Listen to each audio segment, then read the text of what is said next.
आवाज येतोय का? परत म्हणू नका इथं बसलेले कोणी मला ऐकायला नाही आलं. पुन्हा एकदा विचारतो, आवाज सगळ्याला येतोय का? आपलं आमरण उपोषण 10 वाजल्यापासून सुरू झालं. तुम्हाला मला एक महत्वाची माहिती द्यायची. आपण समाजाला न्याय मिळवून देण्यासाठी झालं कोणी विसरू नका. नुसत्या गडबड गोंधळात समाजाचं वाटोळं करू नका. कोण काय सांगताय, कोणाचं काय म्हणणं आहे ऐकून घ्यायचं शिका. आपण शिकलो नाही, आपण लोकांच्या बुद्धीला चाललो म्हणून आपल्या समाजाचं 70 वर्ष वाटोळं केलंय. काही मराठ्यांनी विसरू नका. एकजुटीचा फायदा घेऊन समाज कसा मोठा करता येईल याच्यासाठी आपल्याला पुरी ताकद लावायची. आपलं ठरलं होतं मुंबईला जायचं आणि आम्हाला उपोषण सुद्धा आझाद मैदानावरच करायचं. त्याप्रमाणे आपण आज आझाद मैदानावरती आलोय आणि आम्हाला उपोषण सुरू केलं. आता तुमची काय जबाबदारी?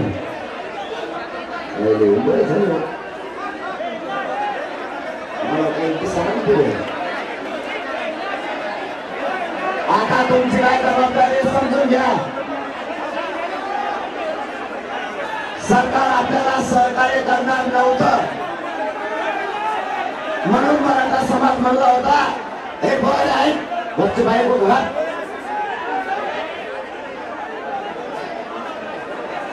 गपचूप उभा आहे.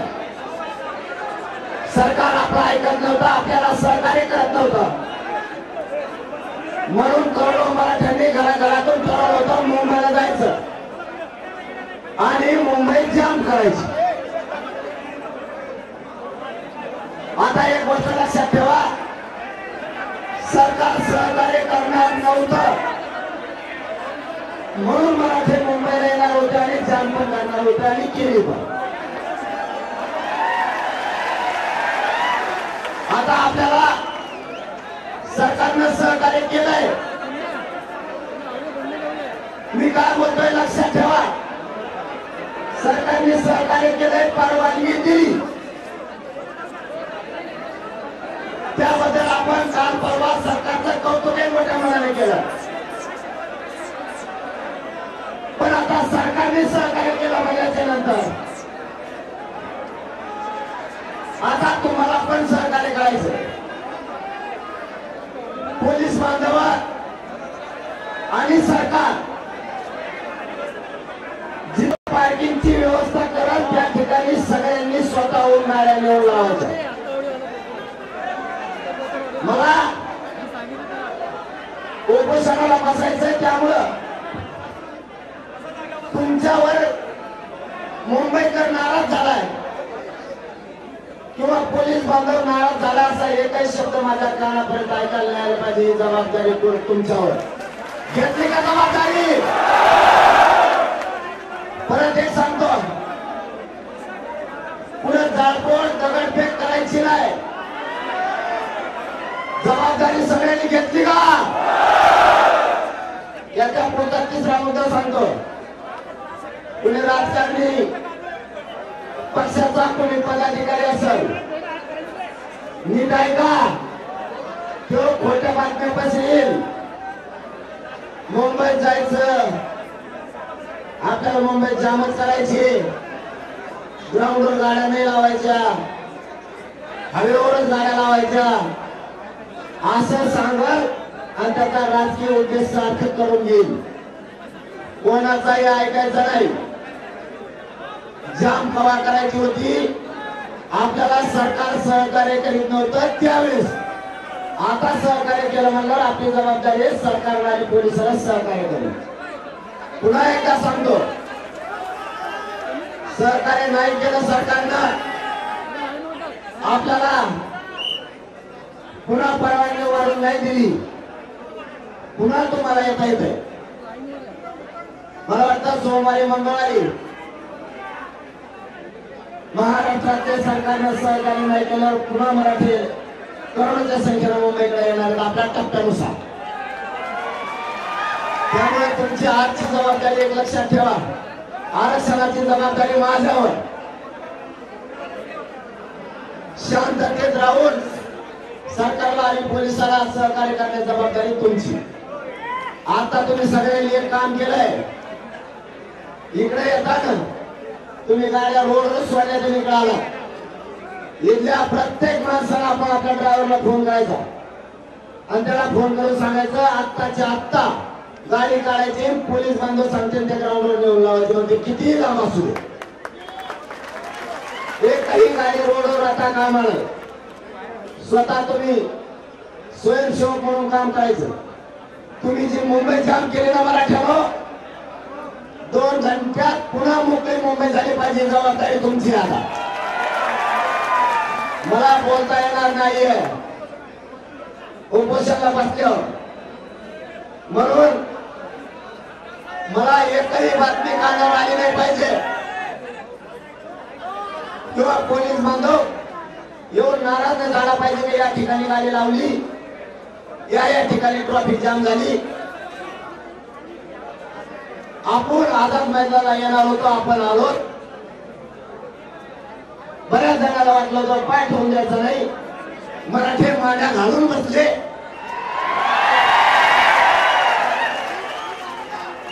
त्याच्यामुळं सरकार पुढचंही सहकार्य आपल्याला परवानगीचं देईल, मान्य न्यायदेवता देईल. सरकारच्या हाताची परवानगी देणं, सरकारकडे आपण अर्ज केलाय, वाटल्यास पुन्हा आता थोड्या वेळाने आणखी अर्ज आपण करू. जोपर्यंत मागण्याची अंमलबजावणी होत नाही तोपर्यंत हे आंदोलन कायम सुरू राहील, अशी बेमुदत आपण परवानगी त्यांना मागू. 100% खात्री आहे सरकारनं तुम्हाला सन्मानानं मुंबईत आणलं, पोलीस बांधवांनी मराठ्याला सन्मानानं मुंबईत आणलं. तसं सरकार परवानगी देऊन आणि मराठ्याच्या मागण्याची अंमलबजावणी करून सन्मान मराठ्यांना देईल. आणि हेच करोडो मराठी मुख्यमंत्र्यांच्या आणि सरकारच्या डोक्यावर विजयाचा गुलाल टाकून महाराष्ट्रात जातील. आमची सरकारला एकच विनंती आहे, मराठा आणि कुणबी ची अंमलबजावणी करा. हैदराबादचं गॅझेट लागू करून त्याची अंमलबजावणी करा. सातारा संस्थांचं गॅझेट सुद्धा लागू करून त्याची अंमलबजावणी सुद्धा आम्हाला तात्काळ पाहिजे. ज्या केसेस पासून बलिदान गेलेल्या कुटुंबाच्या मागण्या, या सगळ्या मागण्याच्या अंमलबजावणी होत मी मुंबई सोडणार नाही, ही मराठ्यांना शब्द देतो. आताही मला सरकारनं गोळ्या जरी घातल्या तरी मी बलिदान द्यायला तयार आहे, पण मागं हटायला तयार नाही, हे शब्द आहे माझा तुला. मी या समाजासाठी मैदानात येऊ, वीर मरण पत्करायला तयार आहे, पण हटायला तयार नाहीये. तुमची फक्त जबाबदारी तुम्ही पार पाडायची. माझ्या मराठ्याचे मान खाली होईल असं एक काही इथले आंदोलक मराठ्याने वागायचं आहे. मोठं आपल्याला आपल्या जातीला करायचं, मोठं आपल्या लेकरा बाळाला आपल्याला करायचं. एखादा राजकीय कार्यकर्ता येऊन हट्ट धरील, मला तिकडच गाडी न्यायची, सरकारने सहकार्य नाही केल्यावर मग तो हट्ट असतो आम्हाला तिकडच जायचं. सरकार सहकार्य करताय तर मग आपणही सहकार्य करायचं. दारू कुणी प्यायची नाही, दारू पिऊन गाड्या कुंकड घालू नका. माझ्या कानावर वाईट गोष्ट आली नाही पाहिजे. पुन्हा तो शब्द वापरतोय, माझ्या समाजाला खाली मान घालायला लागण्याचं एक पाऊल उचलायचं नाही. मराठ्यांना विजय दिल्याशिवाय आणि डोक्यावर गुलाल टाकल्याशिवाय इथून हलायचं सुद्धा नाही. पण मराठ्यांची मान खाली होईल असं एकही पाऊल मराठ्याच्या पोराने उचलायचं नाही. माय बापा, सगळं कुटुंब सोडून तुमच्यासाठी लढतोय. मी या समाजाला कुटुंब मानलंय. मग तुम्ही जर माझ्या कुटुंबातले, मी जर तुमच्या कुटुंबातला आहे, माझा शब्द खाली पडू द्यायचा नाही, कारण मी तुमचा खाली पडू देत नाही. माझा कुटुंब त्याची उभी राखरामुळे झाली तरी चालेल, पण या समाजाचं मला वाटलं होऊ द्यायचं नाही. म्हणून कुणाला बोलायला संधी द्यायची नाही, काही गडबड गोंधळ करायचा नाही. जे ग्राउंड दिलंय त्याच ग्राउंडवर राहायचं आणि झोपायचं. तुम्ही टेन्शन कधी घ्यायचं होतं? मी जर आझाद मैदानाला नसतो तर, आता मी आझाद मैदानाला म्हणल्याच्या नंतर तुम्ही इथून 50 किलोमीटर बिनधास्त झोपा. तुम्ही म्हणायचं आपला पट्ट्या तिथं झोपलेला आम्हाला काय टेन्शन नाही. आणि अशी अवलाद आहे, मॅनेज होत नाही, टेन्शन घेऊ नका तुम्ही. शेवटी येऊन आलं तर मरण येईल, मी भोगायला तयार आहे. पण तुम्हाला इथून रेल्वेच्या ठिकाणी पार्किंग दिल्या, 5 रुपयात 10 रुपयात तुम्ही आझाद मैदानावर येता. बिनधास्त गाड्या लावायच्या, रेल्वे यायचं जायचं, संध्याकाळी रेटून जेवायचं आणि त्या गाडीत झोपायचं. कारण इकडे पाऊस अचानक येतो आणि अचानक जातो. त्याच्यामुळं तुम्हाला शरीरात सुद्धा त्रास झाला नाही पाहिजे याची काळजी आहे. याच्या भोगाला झालं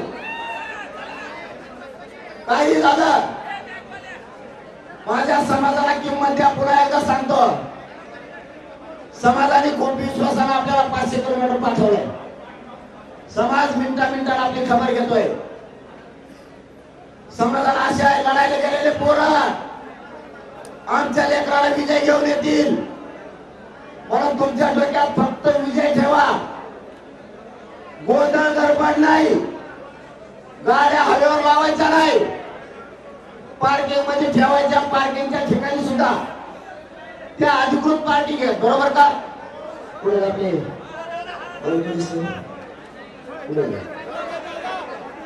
अधिकृत आहेत ना, अधिकृत पार्किंग घ्या. त्याच्यामुळे तुम्हाला काही ताण यायची गरज नाही. तिथं पोलीस बांधव सुद्धा गाड्याचं रक्षण करतील. मुंबईकराला त्रास झाला नाही पाहिजे, जबाबदारी आपली.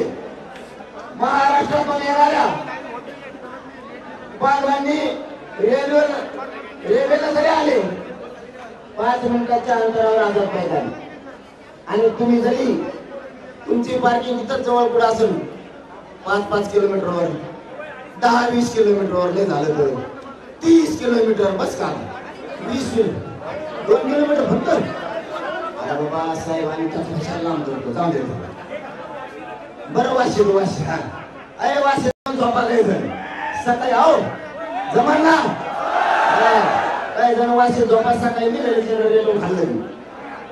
फक्त त्रास मुंबईकरांना द्यायचा कोणी नाही. मला आता मी उपोषण सुरू झाले 10ला, मला बोलणं सुद्धा चालत नाही, पण ही शब्द जरा हिताचा होता समाजाची. या समाजाला मोठं समजू नये. आपलं काम होतं सरकारने सहकार्य नाही केलं मुंबई जाम करणं, आणि या बादर पठ्याने करून दाखवले मराठ्याच्या पोरांनी. आता त्यांनी सहकार्य केलं, आता आपण पूर्ण मुंबई 1 ते 2 घंट्याच्या आत मोकळी झाली पाहिजे, असा पटापट मनाने गाड्या काढून घ्यायच्या. आणि पार्किंगच्या ठिकाणी पोलिसांनी विचारायचं पार्किंग साहेब पुढे, पोलिस म्हणले पाहिजे शाळेला पहिले बाजून घेऊन होतो तेच उभा करून तुम्ही गेला, आणि आता पार्किंग करतो साहेब पुढे. इतकं सहकार्य करायचं. सरकार आडमुठ्या शिरल्यावर मग पुढचा बघू आपण काय करायचं, त्याचं टेन्शन तुम्ही नका घेऊ, मी आहे ना. म्हणून पुन्हा एकदा सांगतो, सगळ्यांनी शांततेत यायचंय जायचंय. ज्यांना गावाकडे जायचं 29ला वाटा लावायला येणार होते त्यांनी वापस जा. काही आणखी वाशी पशीचे आम्ही असं कळाले बोललो, तिकडेच हे कोटी आणखी 10-5 लाख लोक तिकडेच झाले. ज्यांना वापस जायचे ते वापस जा, सोडायला आलेले. आणि आता जवळ आम्ही संदेश देत नाही, काय हरकत नाही.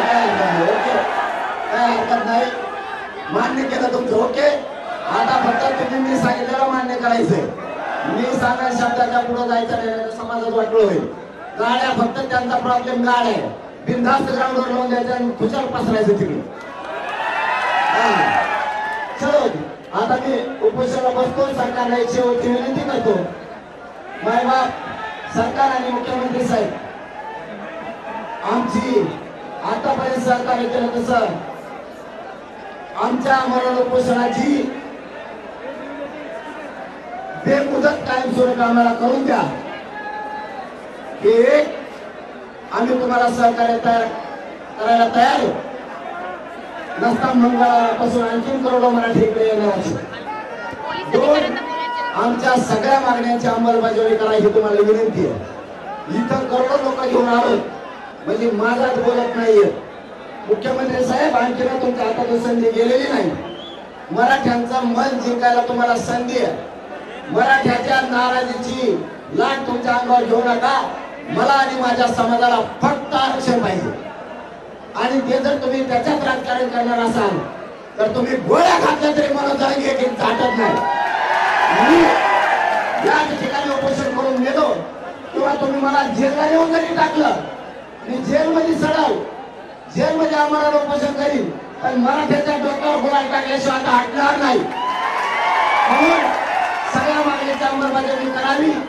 तुम्हाला आणखी नाही विनंतीपूर्वक आमचं आग्रहाचं सांगणं याच्यापेक्षा काही सांगू शकत नाही. आणि पोरांना पुन्हा एकदा सांगतो, एकाही पोलिसाचा आता फोन आला नाही पाहिजे, कारण मला फोनवर बोलता येत नाही. मी आता उपोषणाला बसणार तर ते खराब होणार. म्हणून आज समाज चिंतेत उपोषणाला बसल्यामुळे महाराष्ट्रातला सगळे महाराष्ट्रात मराठीचे लाट उसळली उपोषणाला बसल्यामुळे. म्हणून तुम्ही सगळेजण काळजी घ्या. सगळ्यांनी आता पहिल्या गाड्या लावा देऊ आपण आपल्या ठेप्याला 2 घंट्यात पूर्ण मुंबई जाम झालेली मोकळी झाली पाहिजे, लक्षात ठेवा. आणि पुन्हा येऊन बसायचं तर बसा, पण आता मात्र तुम्ही सगळेजण आपण आपल्या गाड्या पहिल्या काढू. ते सांगतात तिला नेऊन लावा, तिथून आपण एसटी येऊ नाही तर रेल्वे नेऊ. धन्यवाद. जय शिवराय. उपोषण सुरू झालं.